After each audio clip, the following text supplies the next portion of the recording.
Tá, tudo bem, eu sou uma prostituta do Estado, mas tudo bem, eu ainda consigo ali tocar a minha vida. O livro, num primeiro momento, a Rand tinha pensado num título que seria The Strike, a greve. Inclusive, na França, ainda ele é publicado como La Grève. Faz sentido o título.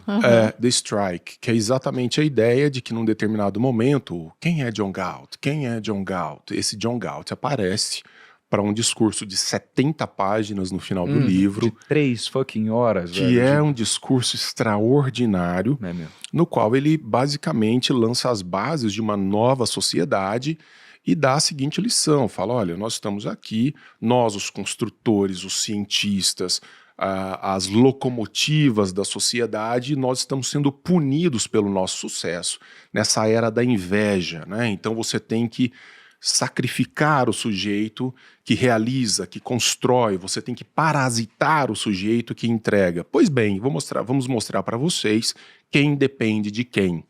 E daí os cientistas começam a assumir, os empresários começam a assumir, Estado, você quer o meu negócio? Fique à vontade, leve o meu negócio. E o que você tem, na verdade, é uma crise completa, porque naturalmente não é a materialidade da coisa entregue que conta, mas o motor que impulsiona a construção daquela materialidade. E se eu construir uma empresa uma vez, eu vou construir de novo. Só que vocês, burocratas do Estado, vão destruir tudo isso até que aprendam quem devem valorizar ou não. Então, é mais ou menos eu gosto muito de uma frase de que todo sofrimento para idiota é pouco. O que a Rand está dizendo é o seguinte, deixa explodir. Deixa explodir. Literalmente. Vocês estão segurando demais. Então, o novo título em inglês, que depois virou The Atlas Shrugged, que é do verbo encolher, a gente diria dar de ombros, jogar, né, com Sacudir o ombro. os ombros. Então é o seguinte, cara, joga esse mundo para fora das suas costas e deixa o negócio bater no fundo do poço. Que talvez seja uma lição para nós brasileiros, né? O Brasil é sempre esse país do lusco-fusco, que aceita um grau absurdo de exploração, mas tudo bem, eu ainda consigo comer um McDonald's, então eu vou empurrando, né? O cara tá me tirando 60%, 70% de tudo que eu produzo. Tá, tudo bem, eu sou uma prostituta do Estado, mas tudo bem, eu ainda consigo ali tocar a minha vida. Bom, isso depende do que você é feito. No momento em que você joga esse mundo para fora das suas costas e diz, não, eu não aceito mais isso, nós vamos construir uma nova sociedade. E a resposta, e é muito interessante porque a Rand ela tem um insight que esse livro é uma resposta ao avanço das repúblicas populares já na Europa, na América do Sul, América Central. Então ela já estava pensando, falando assim, olha, os Estados Unidos ainda podem fazer frente a esse avanço do coletivismo. Se vai fazer ou não é uma outra história. Na história foi o único que sobrou. Os Estados Unidos, era ele contra o mundo. A essa altura, nem mais os Estados Unidos. Não era ele contra, ele era ajudando já o mundo. Era tipo o primo rico do mundo ajudando. Literalmente, o governo levava suprimentos para os outros países para sustentar esse regime. Mas o legal, por exemplo, esse livro, ele teve um pico de vendas nos Estados Unidos em 2008, com a crise imobiliária, que dá bem o tom do discurso. Cara, eu dormi rico, acordei pobre, o que eu faço agora? Bem, eu posso procurar a ajuda dos místicos, que vão me jogar num universo de irracionalidade, que não vai resolver problema nenhum, eu vou começar a mentir para mim mesmo, ou eu vou pedir que outros sejam sacrificados em nome das minhas demandas, ou eu levanto e construo e refaço. Porque ela vai dizer, os grandes dois ditadores aos quais nós temos que combater, que enfrentar, são os ditadores do místico, do irracional, que tudo tolera, porque quando eu estou no universo da fé, o que não vale? Vale qualquer coisa, desde que eu conceda. Ou os místicos da força bruta, os ditadores da força bruta, que são muitas vezes representados pelos agentes do Estado. Então veja, por que o Estado deseja tanto controle? Por que desde 1988, com a nossa Constituição, nós tivemos mais de 4 milhões de novas leis promulgadas? Uma Constituição com mais de 250 artigos. Não é para promover o bem-estar social nem nada. É para controlar tudo a tal ponto de deixar os amigos fazerem o que bem entendem e aos inimigos a lei. É basicamente isso. Então você tem a atuação do STF hoje no Brasil. É exatamente isso. Aos amigos, passa tudo. Eu interpreto, eu jogo. Aos inimigos, eu coloco a lei para funcionar. Então esse controle é só para dizer quem deve prosperar, quem não deve prosperar, quem aceita, quem não aceita. Então, tem um trecho que você praticamente citou aqui do livro, que eu anotei, que eu acho muito interessante. Está na página da minha versão 456. O senhor realmente pensa que criamos leis para serem observadas, sobretudo num país como o nosso com hipernomia?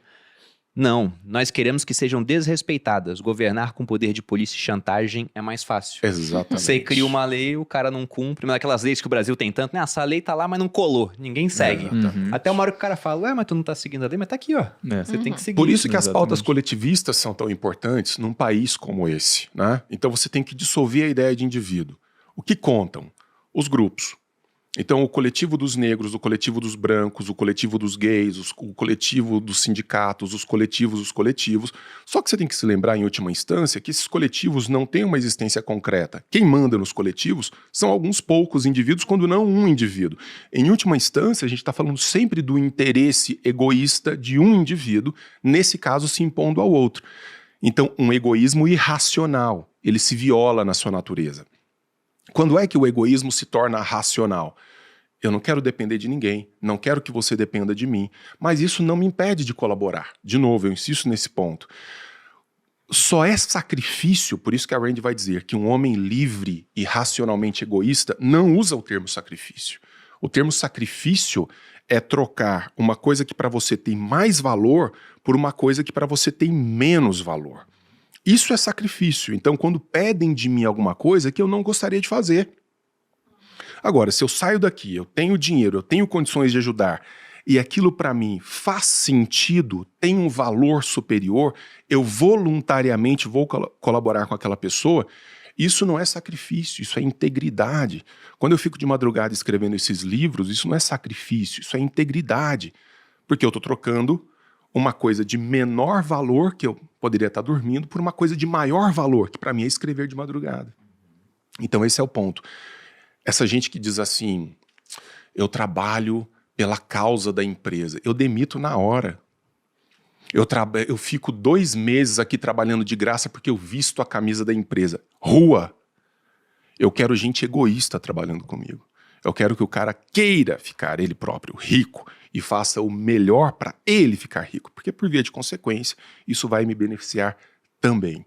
Então, mesmo no mundo empresarial, por exemplo, especialmente no brasileiro, os caras acham que o sujeito deve se sacrificar por ele, pela empresa, quando é o contrário.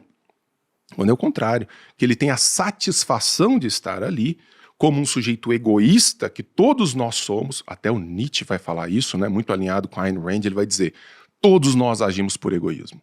Todos nós. Não importa a razão.